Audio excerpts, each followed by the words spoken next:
After 7 years of dating, my fiancé, Ethan, finally agreed to give me the grand wedding of my dreams. He even managed to book Susan, Taylor Swift's personal celebrity stylist, for my big day. But on the morning of the wedding, Susan called me directly, her voice dripping with apology. "I'm so sorry, Pearl. Mr. Vance called and told me to style Miss Lily Miller first." My blood ran cold. I immediately called Ethan, demanding to know what the hell was going on. But his voice on the other end was completely dismissive. "Lily just won the National Contemporary Dance Championship, Pearl. Her award ceremony is today. She needs to look absolutely perfect for the cameras. Besides, we've been together for 7 years. The wedding is just a formality anyway." I stared into space. The wedding I had anticipated, planned, and practically begged for over the last 7 years was nothing but an unimportant formality to him. Seeing my silence on the phone, Ethan tried to soothe me in his usual placating tone. "How about this? I'll call another agency and have them send a backup stylist to your place right now, okay?" I forced down the rising panic and anger in my chest. "The ceremony starts in less than 2 hours, Ethan. How is anyone going to make it here on time through the morning traffic?" Ethan sighed. "Can't you just do your own makeup? You're great at it. And honestly, baby, you're the most beautiful girl in the world to me, even without any makeup. Look, I've got to handle a few things here before the groomsmen arrive. I have to hang up." The line went dead. I gripped my phone so hard my knuckles turned white. My chest felt so tight I could barely breathe. 7 years of love. 7 years of devotion. And this was what it was worth. Was this wedding even worth saving? My 2 bridesmaids, Chloe and Serena, had heard the entire conversation.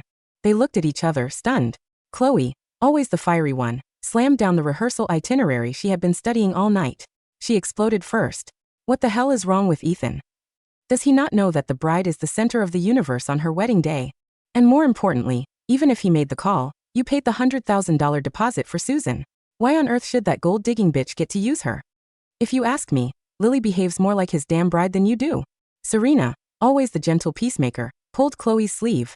"Chloe, stop. That's not helping. Right now we need to find a solution." My mom, who had been smiling all morning, lost her cheerful glow. Her face hardened, but she held my hand gently. "Don't panic, Pearl," Mom said decisively. "I'll call Susan myself. I'll demand she get over here right this second." I stared out the window at the dark, pre-dawn sky, nodding numbly. A sudden, sickening realization hit me. Yesterday, Ethan, who had barely lifted a finger for any of the wedding planning, had suddenly asked me if Susan was really that good of a stylist. At the time, I thought he was just being sweet, finally showing some interest in my happiness. I had proudly bragged to him. "Of course she is. Just wait until you see me tomorrow. I'm going to take your breath away." What a joke. He wasn't asking for me. He was asking for his precious childhood best friend Lily. My mom's phone rang for a long time before someone finally picked up. But it wasn't Susan. It was Lily's mother, Mrs. Miller. Her loud, grating voice boomed through the speaker. "Oh, Susan is in the middle of doing Lily's hair. She's too busy to take calls right now." My mom suppressed her rage, keeping her voice as steady and cold as steel. "Mrs. Miller, that is a celebrity stylist my daughter booked and paid for.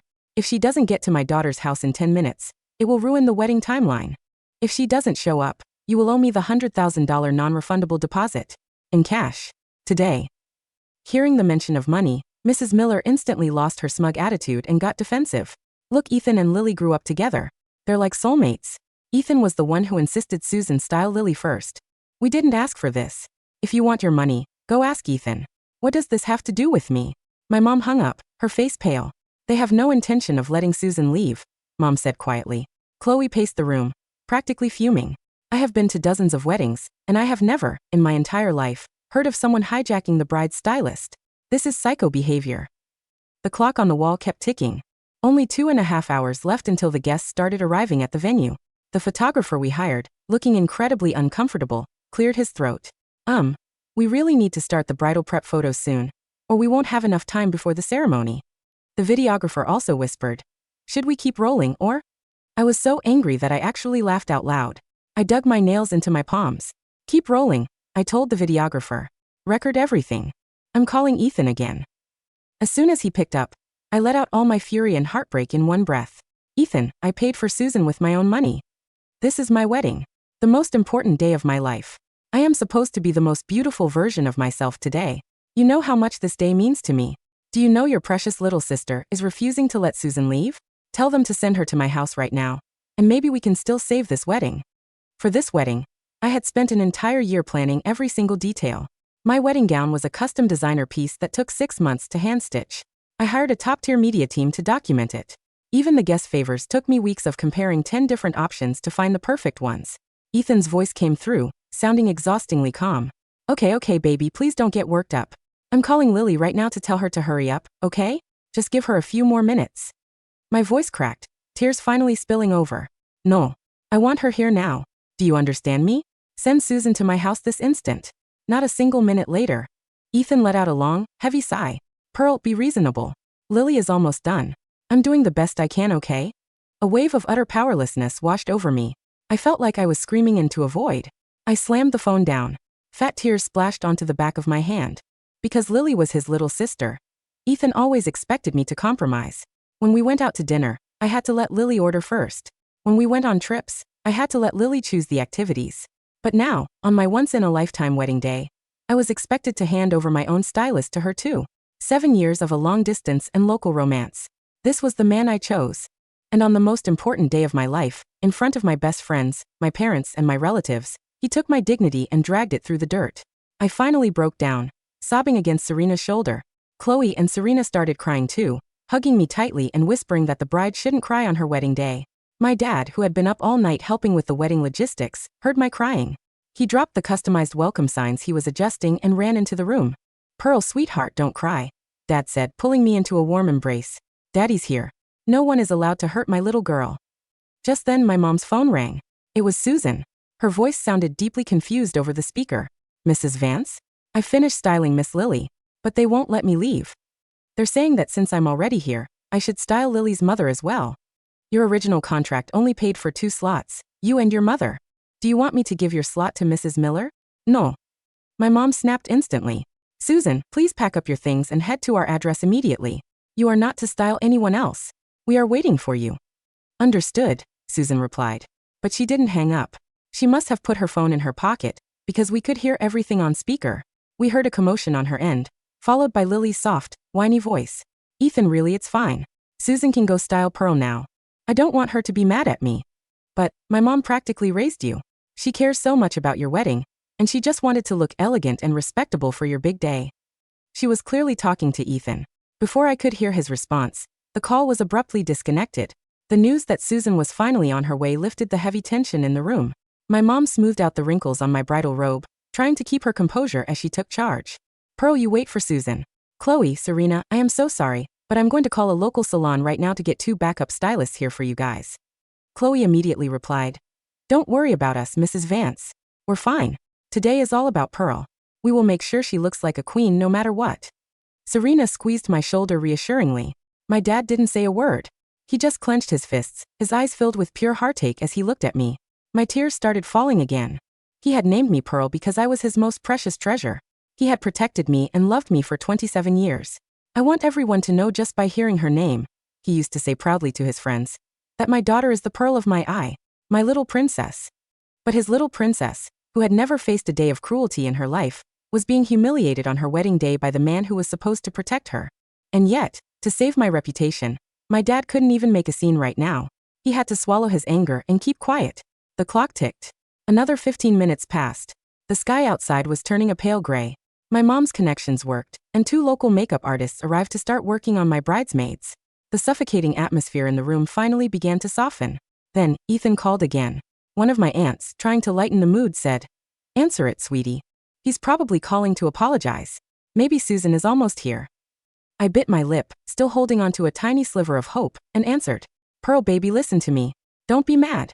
Susan is going to be late if she drives over to your place now anyway. It makes more sense for her to just stay there and style Lily's mom. I've already booked a high-end local salon just 5 minutes from your house. They're sending someone over right now. It's much faster, and it won't delay the ceremony. It felt like a bucket of ice water had been dumped over my head. My ears rang so loudly I could barely process his words. The chatter in the room died instantly. Everyone froze. Chloe and Serena immediately rushed to my side, supporting my arms. My voice was dead and hollow. Ethan, do you even want to marry me? Ethan's voice carried a hint of annoyance now. Pearl, of course I do. It's just a stylist. Anyone can do your makeup. It doesn't have to be Susan. Be mature about this. I'm just trying to solve the problem quickly, so we can get married. I lost it. I screamed into the phone. Even now, you think this is just about a stylist? It's about my dignity. It's about them throwing my self-respect on the ground and stomping on it. It's my wedding. I paid for the stylist, but instead of styling the bride, you gave her to Lily. Who the hell are you marrying today, Ethan? Me or Lily? We've been together for 7 years. I let you give away everything else to her. But my own wedding? I have to give that away too. Hearing my hysterical, heartbroken screams, Ethan seemed to hesitate for a second. But then, he remembered what his mother had told him a week ago. Pearl's family has money, Ethan. If you don't show her who's boss before the wedding, she will control you for the rest of your life. You have to establish your authority. He hardened his heart. The ceremony starts in less than an hour, Pearl. You don't want our wedding to become a laughingstock, do you? Stop throwing a tantrum. Just get your makeup done by the local stylist. Once the wedding is over, I'll buy you whatever you want to make it up to you. I promise. My parents were now standing right beside me.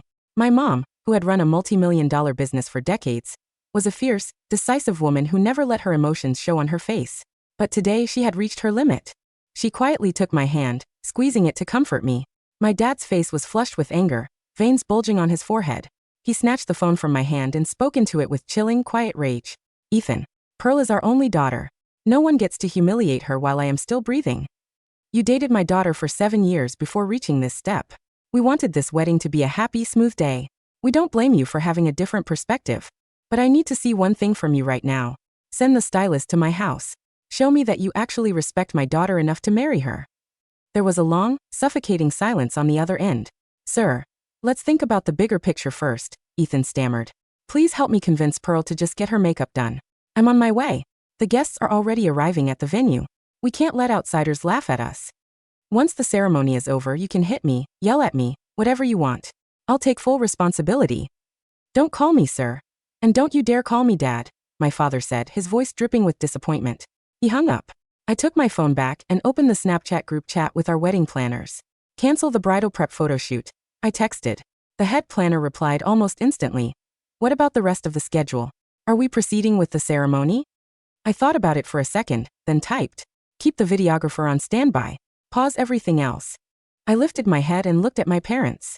Mom, Dad, I don't want to do this anymore. My parents exchanged a look. My dad stepped forward, gently wiping the tears from my face. Don't be afraid, Pearl. I had heard those words for 27 years. As long as he was there, I knew I didn't have to fear anything in this world. I'm going to call your uncles and cousins. All of them. I was an only child, but my father had 3 brothers. After they had had about a dozen boys, I was born, the only girl in the Vance family. I was the undisputed princess of the entire clan. My mom gave me a soft hug. Whatever you decide to do next, Pearl, your father and I are behind you 100%. She then turned to the local makeup artists. Could you please style my daughter? No need for an elaborate bridal look. Just make her look sharp, fresh, and elegant. Then she dialed Susan's number. Susan, it's fine. You don't need to come to our house anymore. And do not style anyone else at that house. We will pay your contract in full. Thank you. Chloe was quietly cursing Ethan under her breath, while Serena gently rubbed my back. My aunt, who had witnessed the entire drama, said fiercely, I'll go talk to our relatives. No one treats our girl like this. The videographer gave me an okay sign, indicating he had recorded every single second of the phone calls. Ethan tried calling me again and again, but I blocked his number. I took off my expensive silk bridal robe and changed into a simple, elegant white sundress. I sat in front of the vanity mirror, watching Ethan's texts pop up on my iPad. Baby, I'll be there in an hour and a half to pick you up. Be good. I let out a cold laugh. As the makeup artist's brushes moved across my face, a strange calm washed over me. The anxiety that had consumed me since finding out about the stylist vanished. My mind began to replay the last 7 years with Ethan like a movie. We met in collège. He fell for me at first sight and pursued me relentlessly. He was tall, handsome, athletic, and popular. Being a year older than me, he had that charming senior aura. Naturally, I fell hard. For 4 years, we had a beautiful, sweet relationship. We studied together, traveled together, and loved each other deeply. But after I graduated and we moved back to the city to start our careers, Lily began to bleed into every corner of our lives. The morning mist had barely cleared from the driveway when the quiet of our residential street was broken by the low, synchronized rumble of multiple heavy engines. One by one, 6 black SUVs pulled up to the curb, parking in a neat, clinical line outside our front gate. The doors opened, and the silence of the morning was instantly filled with the firm, rapid clicking of leather shoes on the damp asphalt. My uncles and cousins had arrived. They didn't look like a rowdy mob. They were dressed in immaculate tailored suits, The Vance men were all prominent professionals in the city, ranging from senior partners at law firms to chief surgical directors at the municipal hospital. But as they walked up our stone steps, their faces carried a cold, collective gravity that made the local makeup artists in our living room instinctively step back. Pearl, my eldest cousin Marcus, a 34-year-old corporate litigator, with sharp gray eyes, said as he stepped through the door. He didn't look at my simple white sundress with surprise. He walked straight over, placed his large, warm hand on my head, and gently smoothed a loose strand of hair behind my ear. Are you cold? No, Marcus, I said, my voice carrying a quiet, flat calm that seemed to surprise even my bridesmaids. I'm very warm. Good, Marcus said, turning his gaze to my father, who was standing by the fireplace, his phone still clutched in his hand. Uncle, the registry details for the venue have been isolated. The hotel manager at the Grand Regency is a client of my firm. He's already frozen the executive suite bookings under Ethan's name. And the media? My mom asked, stepping out of the kitchen with a stack of legal folders. The videographer's live feed is secure, my second cousin Lucas, an IT security director, said, tapping his tablet. Every second of those phone calls, including the audio of Lily and Mrs. Miller, has been mirrored to 3 off-site servers. If Ethan's family tries to delete the local memory cards, it won't do them any good. My aunt, who had been on the phone in the hallway, walked back into the room, her expression fierce. I've spoken to the relatives on the Miller side, she said, her voice dripping with disgust. Eleanor Vance, Ethan's mother, has been bragging to them for a week that she was going to tame our Pearl today. She told them that because Pearl's family has money, they needed to show us our place before the ink was even dry on the license. She's the one who told Ethan to give Susan to Lily. My dad let out a low, dangerous rumble from his chest. He didn't shout, but the veins on his forehead stood out like thick cords. Elevating his authority on my daughter's wedding day? My dad whispered, his eyes locking onto the gold-rimmed clock on the wall. He wanted to show us who's boss. Let's go show him what a boss actually looks like. The Grand Regency ballroom was packed with over 300 guests. The air inside was warm, smelling of expensive white roses, vanilla candles, and the sweet, expensive champagne the waiters were carrying on silver trays. Ethan stood at the end of the long, carpeted aisle, wearing his bespoke charcoal tuxedo. He looked tall, athletic, and handsome, but his shoulders were tense, his eyes darting toward the double doors of the entrance every few seconds. Beside him, Lily Miller was sitting in the front row of the VIP section. She was wearing an elegant, powder blue silk dress, her hair styled into a perfect, intricate updo by Susan, her national championship medal gleaming under the crystal chandeliers. She looked like the guest of honor, occasionally leaning forward to whisper something to Ethan's mother, Eleanor, who was sitting next to her with a smug, satisfied smile on her face. Ethan, Eleanor whispered loudly, pulling her son's sleeve as he checked his watch again. Stop looking so anxious. You're the groom. She'll be here. Pearl's 27. She's been begging you to marry her for 3 years. She's not going to ruin her only chance at a high society wedding over a stylist. I know, Mom, Ethan muttered, his voice carrying a defensive, sharp edge of irritation. But her father hanged up on me. He sounded different. He was just trying to intimidate you, Eleanor scoffed, smoothing her silk skirt. Rich men always do that when they realize they're losing control of their daughters.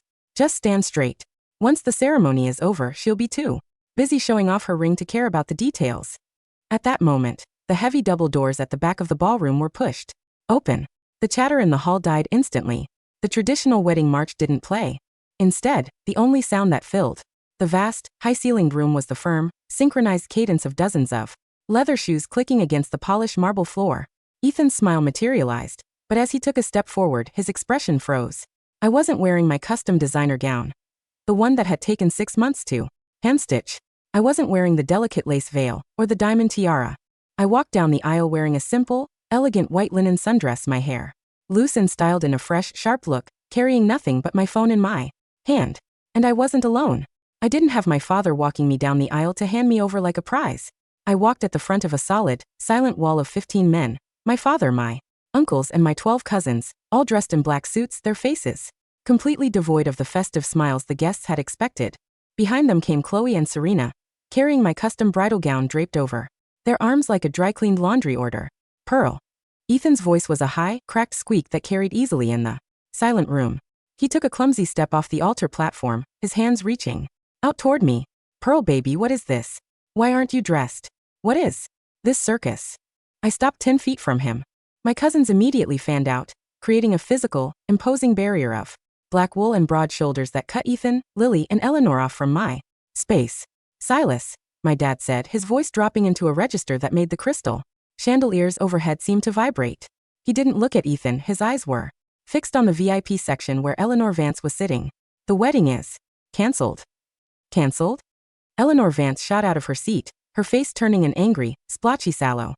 Beneath her heavy foundation, she marched toward my father, her finger pointed directly at his nose. Mr. Vance, this is outrageous. Our guests are here. The regional directors are here. You can't just walk in here and ruin my son's reputation over some childish tantrum.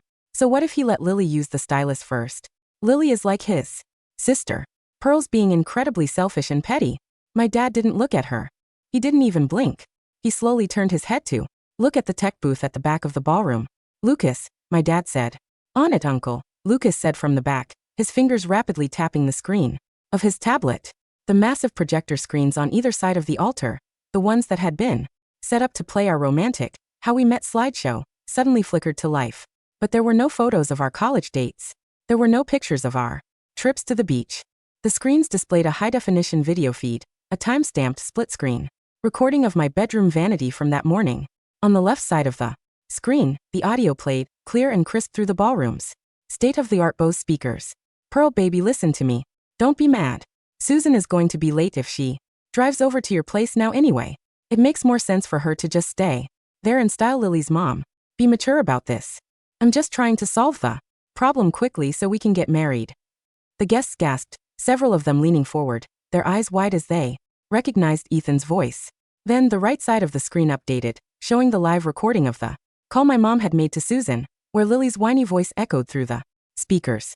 Ethan, really, it's fine. Susan can go style Pearl now. But my mom practically raised you. She cares so much about your wedding, and she just wanted to look elegant and respectable for your big day. And finally, the screen displayed a highlighted PDF document, the original banking ledger for the Vance Group's regional logistics contracts, which were funded entirely by my mother's commercial business. At the bottom of the page, a red circle highlighted a transaction made last Tuesday, a transfer of $50,000 of corporate funding to purchase a brand new Mercedes sedan, registered solely under the name Lily Miller. Oh my God, an aunt from the second row whispered loudly, her hand flying to her mouth. He bought his sister a Mercedes with Pearl's family's business funds. This is disgusting, another guest muttered, looking at Eleanor Vance with pure disdain. No wonder she wanted to tame the bride. They've been treating the Vances like a personal cash machine. Ethan's face went from pale to a sickly, splotchy purple. He turned his frantic gaze onto me, his hands shaking so violently he nearly dropped his program. Pearl, please, he stammered, taking a desperate step toward the cousin's barrier. The Mercedes, it was a business lease. I was going to tell you. Lily needed a reliable car for her touring schedule. We've been together for 7 years, Pearl. You can't let our future be ruined over a misunderstanding. I looked at him, really looked at him, and felt a profound hollow pity for the girl I had been only 24 hours ago. I don't have a future with you, Ethan, I said, my voice quiet as the winter whined through the concrete yard. And the $77,000 you spent on Lily's car lease? My mother's finance department filed the legal recovery petition with the court at 9 this morning. Your personal bank accounts have already been frozen to secure the return of those funds. No, Eleanor Vance gasped, her knees buckling slightly as she sank back onto the velvet sofa. That's impossible. You can't freeze his accounts. He's the groom. He's the future director.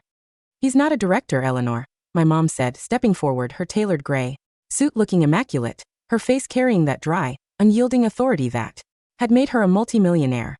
My firm withdrew our commercial paper from the Vance Group's regional branch yesterday afternoon. The board of directors held an emergency meeting at 10 today. Your husband, Richard Vance, has been officially removed from his position as chairman for gross misconduct and misuse of corporate assets. She looked at Ethan, her eyes cold as well water. Your father's car lease, your apartment in the city, the executive credit lines, everything funded by my family's trust has been terminated, effective midnight tonight. You have 10 minutes to clear your personal belongings from the Grand Regency suite before the security escorts you out. Ethan stared at her.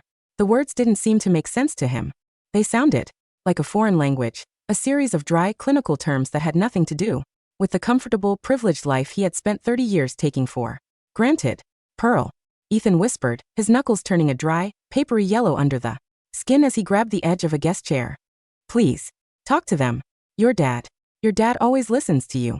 We can still marry. I'll make Lily return the car. I'll never see her again, I promise. Beside him, Lily was standing in her powder blue dress, her face completely white, her fingers clutching her national medal as if it could shield her from the staring, whispering crowd. Ethan. Lily cried out, her voice losing all its sweet, fragile polish. What? Do you mean you'll never see me again? You promised my mom. You said you'd always protect us. Shut up, Lily. Ethan screamed, turning his frantic, furious glare onto her. This is your fault. If you hadn't insisted on keeping Susan, if you hadn't asked for the car, I wouldn't be in this mess. My fault. Lily shrieked, her own temper finally breaking through her victim mask. You were the one who bought it for me. You were the one who said Pearl was too boring, too independent, that you preferred my sweetness. You lied to me, Ethan. I didn't stay to watch them tear each other to pieces. I turned on my heel, my cousins immediately forming a protective, solid circle around me as we walked down the aisle. Behind us, the screens continued to play, the recorded phone calls, the audio echoing through the grand hall, leaving the groom and the little sister to their public execution in the dark. The apartment in the hills was quiet when I returned on Friday morning. The central heater was humming softly, but the air inside still smelled faintly of Lily's heavy rose perfume and the cheap vanilla candles she had lit during her visits. I stood in the entryway, wearing my simple gray coat, my hands tucked into my pockets. Beside me stood my cousin Marcus, carrying his leather folder and two municipal court bailiffs in dark blue uniforms. The living room was a mess. Lily's designer shopping bags were scattered across the sofa, and her dance costumes were piled on the ivory wool rug. In the kitchen, the washing machine was running, its rhythmic shuck-shuck sound echoing through the quiet apartment. Pearl.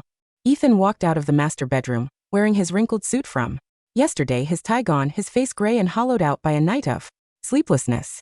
He didn't look at Lily, who was sitting on the kitchen counter, her face pale as paper. But when he saw the two court bailiffs and the folder in Marcus's hand, his smile froze, his fingers tightening around the doorframe until his knuckles went white. What is the meaning of this? Ethan hissed, his voice losing all its fragile, sweet polish. Pearl, we're still legally partners. You can't just bring people into our house. It's not your house, Ethan, Marcus said, stepping forward and opening his briefcase. He pulled out a laminated document with a red court seal at the top. This is a formal writ of ejectment and an active domestic protection order, issued by the state Supreme Court yesterday afternoon. He handed the paper to him. Under the terms of the premarital purchase agreement, this property is the sole non-marital asset of Pearl Vance. The defendant, Ethan Vance, and any third-party occupants associated with him have 60 minutes to pack their personal belongings and vacate the premises. 60 minutes? Lily shrieked, her voice pitching high and frantic as she ran out of the kitchen. That's impossible. My championship dance costumes are in the wardrobe. Where am I supposed to take them?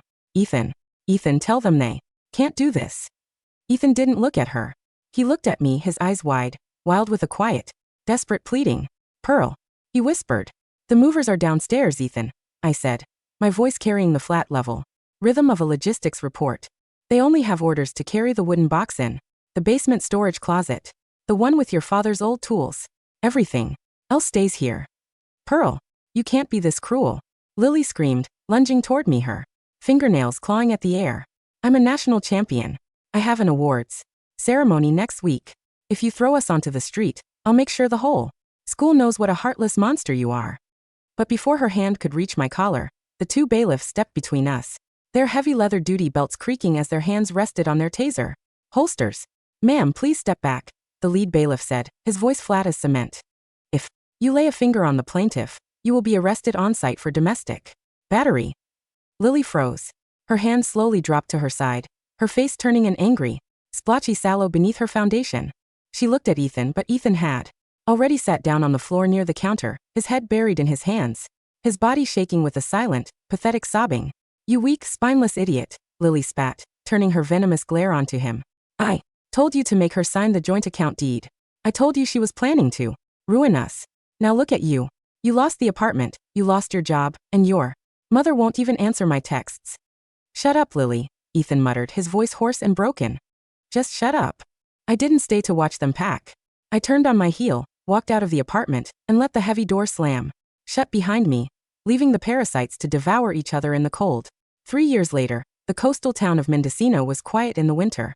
The air smelled of salt, pine needles, and the cold mist that rolled off the Pacific every morning. The only sound was the distant, rhythmic crash of the waves against the black cliffs of the harbor. I sat on the wooden deck of my small, gray-shingled cottage, a cup of hot chamomile tea in my hand. I was wearing a simple, dark green sweater, my skin looking bright and healthy, free of the permanent, gray exhaustion that had defined my final days in the city. Beside me on the table lay my drawing tablet, its screen displaying a clean, elegant landscape design for our new municipal park project. Pearl. I looked up. My colleague, a tall, quiet man with dark hair and a green backpack, named Marcus, was standing by the glass door, holding a fresh batch of warm cinnamon rolls. The wind is picking up, Pearl, Marcus said, sitting down beside me and pulling a wool blanket over our knees. Are you cold? I looked down at the design on my screen, then at the golden sunset over the ocean and finally at his warm, genuine smile. No, I said, leaning my head against his shoulder. I'm very warm. Across the water, the first yellow lights of the harbor were starting to glow in the dark, but I didn't look at them. I closed my laptop, took a sip of my warm tea, and let the clean, cold wind off. The water carried the last dry leaves of the past away into the endlessly beautiful horizon ahead.